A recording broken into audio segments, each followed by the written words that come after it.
Vic and Andy Armstrong, they're awesome. They're the stunt choreographers On every movie you've ever on enjoyed. every awesome they did the Indiana Jones movies and the original Superman. Vic and Andy Armstrong. Believe it. Vic Armstrong was actually a stuntman, and he was Indiana Jones, and he was Superman in those original movies. My name is Vic Armstrong. Andy Armstrong. Scott Armstrong. Their son does it, their daughter does it. It's like crazy. Everyone you meet on Second Unit is named Armstrong. It really is weird. It's comprehensive. They got the whole second unit. It's comprehensive. In the stunt business, we have myself, my brother, his son, my two sons, my two daughters, my nephew, my wife. They've all had a choice of doing other things. It's not nepotism as much as serving an apprenticeship. They've been all around the world as kids, and they know the protocol on the set, and they know an awful lot more than somebody who's just coming into the business. The coolest thing about the Armstrongs, I think, is the first stunt was a car flipping over, and Andy Armstrong did it just to like show all his guys. I wanted to show some of the younger and older people that are in the chase that, you know, I'm still doing them, not just behind the camera. And I thought it'd also be a fun legacy to have done one in the same movie as your son and your nephew. Okay, so this is going to be the first of our many crashes in the car chase. And this is Andy, my brother, driving this car, which makes things a lot worse for me. Now Black Beauty's behind him and shooting him, and he's going to kill the driver, and the car's going to flip over sideways, which is caused by a nitrogen cannon, which is a cannon built into the base of the car with a big plug in it, which is like a bullet, and that fires out, and when it hits the ground, there's nowhere to go, so therefore it fires the car off itself. We've done lots of these, yeah. Everyone's nerve-wracking. It's a crash when you come to it, you know, at the end of the day. I realised at the time that I was sort of strapping myself in for it. I realised I still really enjoy it. I really enjoy the rush of strapping yourself in a car, knowing the next time you get out of it, it won't be on its wheels. It's a good feeling. Okay, Andy, you good? Okay, here we go. 3, 2, 1.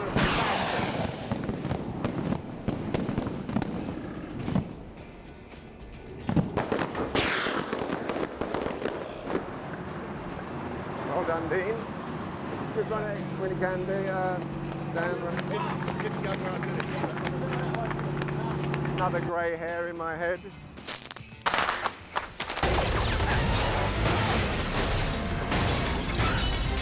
We've actually made a very, very good original chase. I think it's going back to basics. We had long conversations about how to do it real, and we would show them the script pages as we wrote them, and they would say, well, we can do this, but this will involve CG, and pretty much anything that involves CG we would take out, or we'd say, well, how could we change this so it didn't involve CG? It's all about doing things practical. We wanted to use miniatures to do almost everything. They didn't let us do We that. did the next best thing to miniatures. We built real giant things.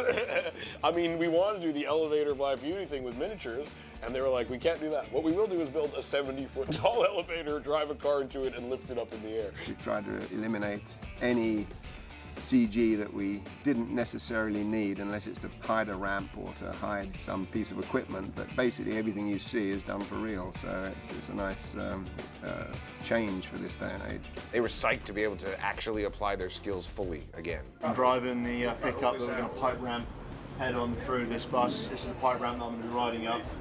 My driver's front wheels sort of going to come up through here. As soon as I progress up the pipe ramp, I'm going to start rolling away and out the side of the bus. As soon as I hit this, it's pretty hard to tell where I'm going to go. I think I'm pretty certain I'm going to end up upside down at some point, and I'll be rolling driver's side high. And then just once we hit the ground, see how it bounces. It's pretty hard to tell with a car-shaped object.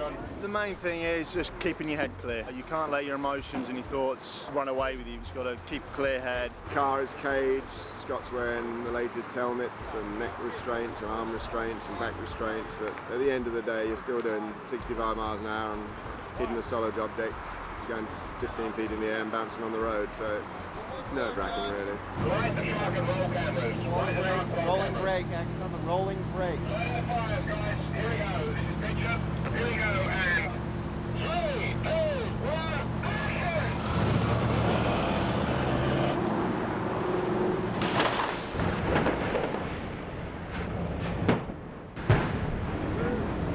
Thanks very much, guys. Everyone help me get in and get back down. Beats any day at the office, I think.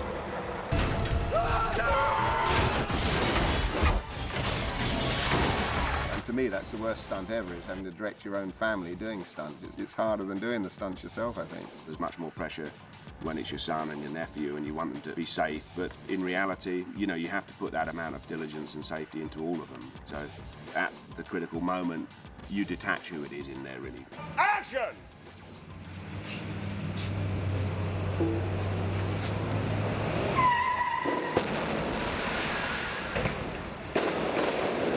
That probably comes flooding back as you're running to the vehicle to make sure they're all okay at the end of it. Go, here you go, guys.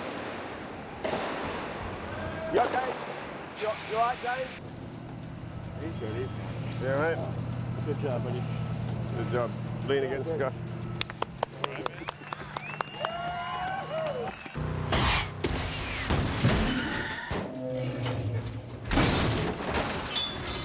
Injuries are nothing to be proud of, you know. It's a failure, in my opinion, if you hurt yourself. Obviously, it goes with the territory, and it's called an accident. It does happen, you know. I've broken my shin and my shoulder and rib and nose and things. The old nose has had it quite a few times, I'm afraid. But When it comes down to a real life stunt and you're going to be doing a, you know, somersault in a 6,000 pound vehicle and it's going to go anywhere, there's always the potential for someone getting seriously hurt. I've been seriously hurt. You know, that's always a knowledge that you have, but it's not something that motivates you. Your fear is of failure. Your fear is of not performing properly. I'm not worried about getting hurt, I'm just worried about doing it wrong. Sorry, I broke your sign, sir. It's strangely relaxing, really, because all the fear that goes on beforehand is not fear of injury. You know, if you're terrified of injury or you're terrified of death, you wouldn't be doing it. You know, you have a healthy respect for that, and obviously a knowledge that that's a potential end. Quite honestly, if anything happens to me, it doesn't, you know, I won't know anything about it, so it's not a problem.